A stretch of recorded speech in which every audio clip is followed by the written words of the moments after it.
ಅರಕಲಗೂಡು ತಾಲೂಕಿನಲ್ಲಿ ಬೇಸಾಯಕ್ಕೆ ಅಗತ್ಯವಾದ ಬಿತ್ತನೆ ಬೀಜ, ಗೊಬ್ಬರ, ಕಳೆನಾಶಕ ಗುಣಮಟ್ಟದಲ್ಲಿ ಪೂರೈಕೆಯಾಗುತ್ತಿಲ್ಲ.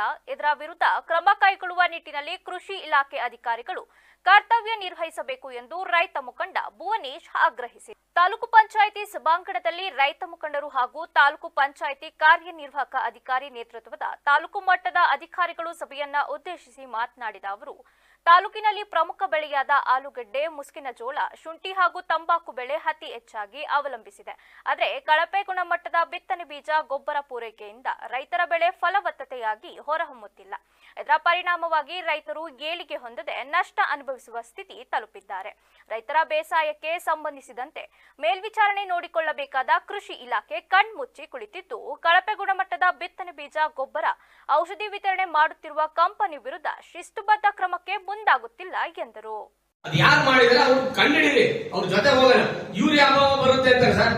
ಯೂರಿಯಾನ ಯಾವ ಫೀಡ್ಸ್, ಸುನಂದ ಫೀಡ್ಸ್ ಯಾವ ಮಾಡ್ತಾ ಇದ್ದಾರೆ, ಆ ಫೀಡ್ಸ್ ಗಳಿಗೆ ಸಪ್ಲೈ ಆಗ್ತಾ ಇದೆ ಯೂರಿಯಾ. ಇಡೀ ದೇಶದಲ್ಲಿ, ಇಡೀ ರಾಜ್ಯದಲ್ಲಿ ಫೀಡ್ಸ್ ಗಳಿಗೆ ಸಪ್ಲೈ ಆಗ್ತಾ ಇದೆ ಯೂರಿಯಾ. ಯಾವ ಯೂರಿಯಾ? ನಾವು ರೈತರು ಬಳಸಂತ ಯೂರಿಯಾ ಕಡಿಮೆ ರೇಟಲ್ಲಿ ಸಿಗುತ್ತೆ, 265, 270 ರೂಪಾಯಿ ಸಿಕ್ಕಂತ ಯೂರಿಯಾನ ಅವ್ರಿಗೆ ಸಪ್ಲೈ ಮಾಡ್ತಾ ಇದ್ದಾರೆ. ಯಾವ ಟೆಂಡರ್ಸ್ ಇಂದ ಎಲ್ಲಿಂದ ಸಪ್ಲೈ ಮಾಡ್ತಾರೆ ಕಂಡಿಡಿದು ಮಾಡಿದ್ರೆ ಯೂರಿಯಾ ಸಪ್ಲೈ ನಿಲ್ಲಲ್ವಾ? ರೈತರು ಎಷ್ಟು ಮೂಟೆ ಹಾಕಾಗುತ್ತೆ ಸರ್? 1 ಮೂಟೆ ಹಾಕ್ಬೋದು, 2 ಮೂಟೆ ಹಾಕ್ಬೋದು. 20 ಮೂಟೆ ಹಾಕಿದ್ರೆ ಸುಟ್ಟೋಗಲ್ವಾ? ಯಾವ್ದು ತಗೋದು ರೈತರು ತಗೋಗಿ ಇಟ್ಕೊಂಡಾರ ಅಂತ ಹೇಳ್ತಾರೆ. ಎಲ್ಲ ಹೋದ್ವೆ ಏನಾಯ್ತು? ಇಷ್ಟು ಸಪ್ಲೈ ಬಂತು, ರೈತರು ತಗೋಗಿ ಎಟ್ಟಾಗಿ ಹೋಗಿ ಇಟ್ಕೊಳ್ಳೋ ವಸ್ತುನ ಸರ್ ಅದು. 1 ತಿಂಗಳು 1.5 ತಿಂಗಳು ಹಂಗ ಕರಿ ಹೋಗುತ್ತೆ. ನಾವು ಮೂಟೆಗೆ ಹಾಕಿದ್ರು ಕರಿ ಹೋಗುತ್ತೆ, ಬಿಸಿಲು ಕರಿ ಹೋಗುತ್ತೆ. ಅದು ಹೆಂಗೆ ಇಟ್ಕೊಳಕಾಗುತ್ತೆ ರೈತ? ಇವರು ಕಾರಣಗಳನ್ನ ಸುಮ್ಮನೆ ರೈತರ ಮೇಲೆ ಹೊರಿಸ್ತಾ ಇದ್ದಾರೆ ಪ್ರತಿ ಅಧಿಕಾರಿಗಳು. ಈ ಕೃಷಿ ಅಧಿಕಾರಿಗಳು ಅಂತ ಯಾಕಂದ್ರೆ ಇವರಿಗೆ ಜವಾಬ್ದಾರಿ ಜಾಸ್ತಿ ಇದೆ. ರೈತರದು ಅವಲಂಬಿತ ಯಾಕಂದ್ರೆ ಕೃಷಿ ಅಧಿಕಾರಿ ಇದ್ರ ಮೇಲೆ. ಯಾಕಂದ್ರೆ ಬೀಜ, ಗೊಬ್ಬರ, ಔಷಧಿ ಈ 3 ಬೆಳೆದು ಮಾತ್ರ ರೈತ ಬದುಕೋಗಿ. ಇವೆರಡು 3 ಸರಿ ಇಲ್ಲ ಅಂದ್ರೆ ಏನ್ ಮಾಡಕ್ಕಾಗಲ್ಲ. ಇವರು ಅದನ್ನ ಯಾರು ಮಾಡಿದರೆ ಅವರನ್ನ ಕೂಲಂಕುಷವಾಗಿ ಕಂಡಿಡಿದು ಅದನ್ನ ದಂಡಿಸಿ ಅದನ್ನ ಬ್ಯಾನ್ ಮಾಡೋ ಅಂತ ವ್ಯವಸ್ಥೆ ಮಾಡಬೇಕು. ಔಷಧಿ ಇರ್ಬೋದು, ಗೊಬ್ಬರ ಇರ್ಬೋದು, ಜೋಳ ಇರ್ಬೋದು. ಇವರು ಜೋಳನ ಹೋದ್ಸತಿ ಕೇಳಿದಾಗ ನಮಗೆ ಜೋಳ ಸರಿ ಇಲ್ಲ, ಸರ್ಕಾರದ ಬಿಟ್ಟಿಗೆ ಬರೋದು ಜೋಳನ ತಂದು ನಮಗೆ ಕೊಟ್ರು. ಸರ್ಕಾರದ ಬಿಟ್ಟಿಗೆ ಯಾಕೆ ಬರ್ಲಿಲ್ಲ ಅಂದ್ರೆ ಅವ್ನು ಕಳಪೆ ಕೊಡ್ತಾ ಇದ್ದ, ಅದಕ್ಕೆ ಸರ್ಕಾರಕ್ಕೆ ಬರ್ಲಿಲ್ಲ. ಅವನು ಅರ್ಜಿ ಹಾಕಿದ್ರೆ ಎಲ್ಲನೇ ಕೇಳ್ತಾರೆ, ಲೆಕ್ಕ ಕೇಳ್ತಾರೆ ಅಂತ ಅದನ್ನ ನಮಗೆ ತಂದು ಮಾಡಿಸಿದ್ರು. ಬ್ಯಾಡಿ ಸತಿ ಹಾಕ್ಬೇಡಿ, ಅವ್ರು ಹಿಡ್ಕೊಳ್ಳಿ ಅಂತ ಹೇಳಿದ್ರೆ ರೈತರೆಲ್ಲ ಹಾಕ್ತಾರೆ, ಹಿಡ್ಕಂತಿದ್ರು ಅವ್ರನ್ನ. ಅವ್ರು ಕೈ ಬಿಟ್ಟು ಹೋದ್ರು. ದಯಮಾಡಿ ಇದು ಮುಂದಿನ ದಿನ ಆಗ್ಬಾರ್ದು. ಯಾಕಂದ್ರೆ ಕೃಷಿ ಅಧಿಕಾರಿ ಜವಾಬ್ದಾರಿ ಜಾಸ್ತಿ ಇರುತ್ತೆ. ದಯಮಾಡಿ ಅದನ್ನ ಮುಂದುವರಿಸಬೇಡಿ. ಯಾರೇ ಇದ್ರು ಪನಿಷ್ ಮಾಡಿ ನಾವು ನಿಮ್ಗೆ ಸಹಕಾರ ಕೊಡ್ತೀವಿ ಅಂತ ಮನವಿ ಹೇಳ್ತೀವಿ. ಯಾರೇ ಇದ್ರು ಕೃಷಿ ವಿಚಾರದಲ್ಲಿ ಏನೇ ಇದ್ರು ಕೇಳ್ಬೋದು. ಭತ್ತ ಇರ್ಬೋದು, ರಾಗಿ ಇರ್ಬೋದು, ಆಮೇಲೆ ಹೊಗೆಸೊಪ್ಪು ಅಷ್ಟೇ ಸರ್. ಹೊಗೆಸೊಪ್ಪು ಈ ಸತಿ ರೈತರು ಕಷ್ಟಪಟ್ಟು ಬೆಳೆದಿದ್ದಾರೆ. ಅದು ಮಳೆಯಲ್ಲಿ ಏನೋ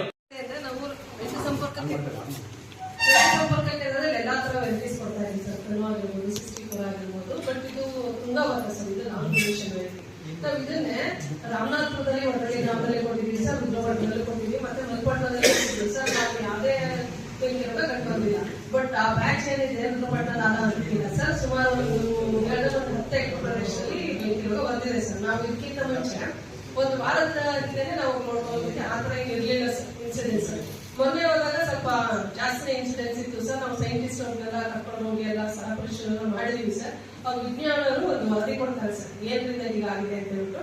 ಮತ್ತೆ ನಮ್ಮಲ್ಲಿ ಸರ್ ಸೀಡ್ಸ್ ಕಳಪೆ ಅಂತ ಹೆಂಗಿರ್ತದೆ, ನಾವು ಟೆಸ್ಟಿಗೆಲ್ಲ ಕೊಡ್ತೀವಿ. ಅಲ್ಲಿ ಸೀಡ್ ಟೆಸ್ಟಿಂಗ್ ಲ್ಯಾಬ್ನಲ್ಲಿ 100 ಸೀಡ್ಸ್ ತಗೊಂಡ್ಬಿಟ್ಟು ಮಟ್ಟಿಗೆ ಹೊರಡಿಸ್ತಾರೆ ಸರ್. ಅದರೊಳಗೆ ಮೋರ್ ದನ್ 80% ಮಾತ್ರ 100 ಸೀಡ್ಸ್ ಅಂತ ನೋಡ್ತಾರೆ ಸರ್. ಬಟ್ ನಾವು ಕೊಟ್ಟಿರುವಂತದ್ದು ಯಾವುದೇ ರೀತಿ ಅರ್ಥ ಕಳಪೆ ಬಂದಿಲ್ಲ. ಯಾಕೆ ಅಂತಂದ್ರೆ ಒಗ್ಗಲು ಹಾಕಿದ್ದಾರೆ ಸರ್. ಬಟ್ ರೈತರು ಮುಂಜಾಗ್ರತವಾಗಿ ಅಲ್ಲಿ ಸಸಿ ಬೆಳೆಯಿದೆ ತರ ಸರ್ ವ್ಯವಸ್ಥೆನ ತಗೋಬೇಕಾಗುತ್ತೆ ಸರ್. ಅದಾದ ನಂತರ ಇವರು ಕಳೆ ಕಿತ್ಮೇಲೆ ಯೂರಿಯಾ ಗೊಬ್ಬರ ಕೊಟ್ಟರೆ ಆ ತರ ಬರುತ್ತೆ ಸರ್. ಇನ್ನೊಂದು ಈ ಸಲ ಏನಾಗಿದೆ ಅಂದ್ರೆ ನಮಗೆ ಕಂಟಿನ್ಯೂಸ್ ಮಳೆ ಬಂದಿದೆ ಸರ್. ನಾವು ಕಳೆದ 1 ವಾರದಿಂದ ಬಿಸಿಲು ನೋಡ್ತಾ ಇರ್ಬೋದು. ಈ ಮೋಡ ಕವಿದ ವಾತಾವರಣ ಇದ್ದಾಗ ಬೆಂಕಿ ರೋಗ ಬರೋದು ಸಾಧ್ಯತೆ ಇದೆ ಸರ್. ಇದು ವಾತಾವರಣದಿಂದ ಬರುತ್ತೆ ಸರ್, ಬೀಜದಿಂದ ಏನ್ ಬರೋದಿಲ್ಲ ಸರ್.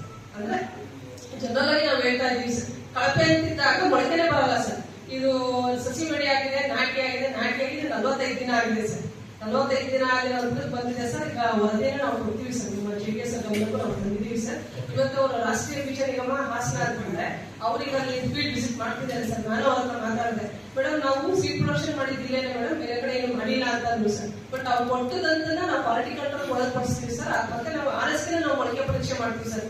100 ಕಾಳನ್ನ ಬ್ಲಾಟ್ ಪೇಪರ್ ಮೇಲೆ ಹಾಕಿ ಜನರೇಷನ್ ಬಂದ ನಂತರ ನಾವು ಕೊಡ್ತಾ ಇದೀವಿ ಸರ್. ಬಟ್ ಆ ಭಾಗದಲ್ಲಿ ಬೆಂಕಿ ರೋಗ ಬಂದಿದೆ ಅಂತ ನಿಜ. ಬಟ್ ಅದೇ ಇದು ಸ್ವಲ್ಪ ಒಂದು 5 ಕಿಲೋಮೀಟರ್ ಪಕ್ಕದಲ್ಲಿ ಬೇರೆ ರೈತರು ಬೆಳೆದಿದ್ದಾರೆ ಸರ್, ಅದೇ ವೆರೈಟಿ. ಬಟ್ ಅವರಲ್ಲಿ ಆ ತರ ಬಂದಿಲ್ಲ. ರುದ್ರಪಟ್ಟಣ 4 ಹಂತದಲ್ಲಿ ಬೆಳೆದಿದ್ದಾರೆ, ಅದು ಬಂದಿದೆ ಸರ್. ನಾವು ಸ್ಥಳ ಪರಿಶೀಲನೆ ಮಾಡಿದೀವಿ ಸರ್. ಪಾಪ ಬೀಜ ಕೊಟ್ಟು ಒಂದು 50 ಎಕರೆ ಜಮೀನಲ್ಲಿ ಪೂರ್ತಿ ಮನೆ ಹೋಗಿ ತಳ ಪರಿಶೀಲನೆ ಮಾಡವ್ರೆ. ತಳ ಪರಿಶೀಲನೆ ಮಾಡಿದ ತಕ್ಷಣಕ್ಕೆ ಇನ್ನೊಂದ್ಸತಿ ಬೆಳೆಯಕ್ಕಾಗಲ್ಲ ಆ ಬೆಳೆನ. ಕಳಪೆ ಬೀಜ ಕೊಟ್ಟು ಪೂರ್ತಿ ಎಲ್ಲ ಸುಟ್ಟೋದಂಗಾಗಿದೆ. ಅದರಿಂದ ಕೃಷಿ ಇಲಾಖೆ ಅಧಿಕಾರಿ ಜೋಳ ನೋಡಿದ್ರೆ ಜೋಳ ತೆಗಿದೆ, ಭತ್ತ ನೋಡಿದ್ರೆ ಭತ್ತ ಹಿಂಗೆ, ರಾಗಿ ನೋಡಿ ಯಾವುದೇ ತರದ ಇವರು ಒಳ್ಳೆ ಬೀಜನ ವಿತರಣೆ ಮಾಡಿಸ್ತಾ ಇದ್ದಾರೆ. ಕಂಪನಿಯವರು ಕೊಡೋದ್ರಿಂದ ರೈತ ಏನ್ ಮಾಡ್ಬೇಕು ಸರ್? ರೈತ ಕಂಪ್ನಿ ಕೊಡುತ್ತೆ ಅದು ಕೇಸ್ ಹಾಕಿ ಅದ್ ಮಾಡಿ ಒಂದು ವರ್ಷದ ಬೆಳೆ ಹೋಯ್ತಲ್ಲ, ಈಗ ಏನ್ ಮಾಡೋದು ರೈತ? ಒಳ್ಳೆ ಬೀಜ ಕೊಡದಲೇ ಇದು ಹೆಚ್ಚು ಕಮ್ಮಿ ಒಂದು 50 ಎಕರೆ ಜಮೀನಲ್ಲಿ ಎಷ್ಟು ಭತ್ತ ಬೆಳೆಯಬಹುದು ರೈತ ಸರ್? ಅಲ್ಲ, ಇದು ತಾವ್ ಹೇಳ್ತಾರ ಈ ಅವಧಿನಲ್ಲೂ ಮೊನ್ನೆ ಹೋಗಿ ಇವರು ಬೇಡಂತಾರೆ ಹೋಗಿ ತಳ ಪರಿಶೀಲನೆ ಮಾಡಿ ಬಂದಾರೆ. ಮಾಡಿ ಬಂದ್ರೆ ಏನ್ ಪ್ರಯೋಜನ? ಮುಂದೆ ಅವ್ರು ಬೆಳೆ ಭತ್ತ ಬೆಳೆಯಕ್ಕಾಗುತ್ತೆ. ಮತ್ತೆ ನೆಕ್ಸ್ಟ್ ಅವ್ರ ಗದ್ದೆ ಭತ್ತ ಹಾಕಿ ಗದ್ದೆ ಬೆಳೆಯಕ್ಕಾಗುತ್ತೆ ಸರ್? ಇವ್ರು ಕಳಪೆ ಬೀಜ. ಹೀಗಾಗಿ ನಮ್ಮ ಸೈಡ್ ಈ ಸೈಡ್ ಎಲ್ಲ ಭತ್ತ ಚೆನ್ನಾಗಿದೆ. ಅದೊಂದು ರುದ್ರಪುರ ಸೈಡ್ ಏನಕ್ಕೆ ಹಂಗಾಯ್ತು? ಒಂದೇ ಕಂಪನಿ ಭತ್ತ ತಗೊಂಡ್ರ ಅದು ಬಂದಿದೆಯಾ ಮೇಡಮ್ ಅವ್ರಿಗೆ? ನೀವ್ ಏನ್ ಮಾಡ್ಬೇಕಂತಂದ್ರೆ ಆತರ ಸಂದರ್ಭದಲ್ಲಿ ನೀವು ಹವಾಮಾನ ವ್ಯತ್ಯಾಸ ಆಗಿ ಈ ತರ ಕಾಯಿಲೆಗಳು ಬರ್ತದೆ ಅಂತ ಇರೋ ಸಂದರ್ಭ ಬಂದ್ರೆ ತಾವು ಕೂಡ ಈಗ ಏನವರು ಒಂದು ಸಲಹೆಯನ್ನು ಕೊಟ್ಟಿದ್ದಾರೆ, ಮುಂದಿನ ದಿನಗಳಲ್ಲಿ ನೀವು ಬಿತ್ತನೆ ಬೀಜ ವಿತರಣೆ ಮಾಡಿದ ನಂತರ ದಯವಿಟ್ಟು ಹವಾಮಾನ ವೈಪರೀತ್ಯ ಆದ ಸಂದರ್ಭದಲ್ಲಿ ಸ್ವಲ್ಪ ರೈತ ಸಂಪರ್ಕ ಸಭೆಗಳನ್ನ ತಾವು ಮಾಡಿ ಅವ್ರಿಗೆ ಇನ್ಸ್ಟ್ರಕ್ಷನ್ ಕೊಡಿ. ಯಾವ ಬೆಳೆನ ಬೆಳೆಯಬೇಕು ಅಥವಾ ಯಾವ ಬೆಳೆ ಸೂಕ್ತವಾಗುತ್ತದೆ ಯಾವುದಿನಲ್ಲಿ ಅಂತ ತಾವು ಕೂಡ ಅವ್ರಿಗೆ ಒಂದು ಗೈಡ್ ಮಾಡಿಸಿ. ಯಾಕಂದ್ರೆ ಈಗ ಅವ್ರು ಮುಕ್ತವಾಗಿ ಹೇಳಿದ್ದಾರೆ, ಆಗ್ಲಿಲ್ಲ ಅಂತ ನಮ್ಗೆ ಇಂಥ ಬೆಳೆ ಬೆಳೆದಿ ಅಂತ. ಅದಕ್ಕೆ ಸರ್ ಅದು ಲಾಂಗ್ ಡ್ಯೂರೇಷನ್, ಅದು ಕ್ಲಿಯರ್ ಆಗಿ ಟೈಮ್ ಎಸ್ಕೇಪ್ ಆದಾಗ ರೋಗಗಳು ಬರೋ ಸಾಧ್ಯತೆ ಇದೆ ಸರ್. ಅದೊಂದು ಲಾಂಗ್ ಡ್ಯೂರೇಷನ್ ಅದಕ್ಕೂ ಮುನ್ನ ತಾವು ಆಗಿರ್ಬೋದು, ರಸಗೊಬ್ಬರ ಆಗಿರ್ಬೋದು, ಕೀಟನಾಶಕ ಆಗಿರ್ಬೋದು, ನಮ್ಗೊಂದಿಷ್ಟು ಟಾರ್ಗೆಟ್ ಕೊಟ್ಟಿದ್ದಾರೆ ಸರ್. ನಮ್ಮ ರೈತ ಸಂಪರ್ಕ ಆಗುತ್ತೆ ವಿಷಯ ಮತ್ತೆ ಈ ರಸಗೊಬ್ಬರ ಮಾರಾಟಗಾರರ ಅಡುಗೆ ಮಾರಾಟ ಮಾಡ್ತಾರಲ್ಲ ಆ ಮಾದರಿನೆಲ್ಲ ಸಂಗ್ರಹಣೆ ಮಾಡ್ಬಿಟ್ಟು ನಾವು ವಿಶ್ಲೇಷಣೆಗೂ ಸಹ ಕಳಿಸ್ತಾ ಇದೀವಿ ಸರ್. ನಂತರ ಮಾತನಾಡಿದ ತಾಲೂಕು ಪಂಚಾಯಿತಿ ಕಾರ್ಯನಿರ್ವಾಹಕಾಧಿಕಾರಿ ಶ್ರೀನಿವಾಸ್ ಮಾತನಾಡಿ, ನರೇಗಾ ಯೋಜನೆ ಅಡಿಯಲ್ಲಿ ರೈತರ ವೈಯಕ್ತಿಕ ಕಾಮಗಾರಿಗೆ ಹಲವಾರು ಹೊಸ ಮಾರ್ಪಾಡುಗಳನ್ನು ಕೇಂದ್ರ ಸರ್ಕಾರ ಮಾಡಿದ್ದು, ಪ್ರಸ್ತುತ ವರ್ಷದ ಕ್ರಿಯಾ ಯೋಜನೆಯಲ್ಲಿ ಅನುಮೋದನೆ ನೀಡಲಾಗುತ್ತಿದ್ದು, ಮುಂಬರುವ ತಿಂಗಳಲ್ಲಿ ಗ್ರಾಮ ಪಂಚಾಯಿತಿ ಮಟ್ಟದಲ್ಲಿ ಸಭೆ ಕರೆದು ಸೂಕ್ತ ಮಾರ್ಗದರ್ಶನ ನೀಡಲಾಗುವುದು ಎಂದರು.